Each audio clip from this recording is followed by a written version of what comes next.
গতিকে সেইটো এটা প্লেনিং আৰু নোৱাৰে কিন্তু এতিয়া আমাৰ অসমীয়া জাতিটো জাগিছে এতিয়া আৰু লোকে আমাক বান্দৰ নাচ দেখুৱাই পেলাই আমাক মানে বিপথে পৰিচালিত কৰিম এই কথাটো হ'ব নোৱাৰে আৰু কেতিয়াও হ'ব নোৱাৰে জুবিন দাই শিকাই থৈ গ'ল কিন্তু সেইটো শিকাই থৈ গ'ল মোৰ কোনো জাতি নাই মোৰ কোনো ধৰ্ম নাই তেনেধৰণে আগুৱাইছিল জুবিন দাই এদিন মোক কি কৈছিল জানা এনেকৈ কৈছিল মই ক'লোঁ আৰু যে মোক গালি পাৰিছে দাদা এনেকৈ ক'লোঁ আৰু কোনে গালি পাৰিছে এটা ডাঙৰ মধুৰ স্মৃতি আছে এই মঞ্চত বৰপেটাৰ ফালে যে মোক মানে দাদাৰ লগত গাই থাকোঁতে অসমীয়া গান ইংলিছত লিখা আছিলে দেই সিদিনাখন কথাটো মই ক'ম তাৰপিছত মোক গালি পাৰিছে দাদা এনেকৈ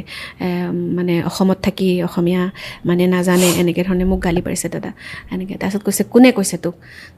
তোৰ সমান ডাঙৰ অসমীয়া অসমত আছে নেকি কোনোবা তইতো ট্ৰাইবেল হয় তহঁততো ভূমিপুত্ৰ হয়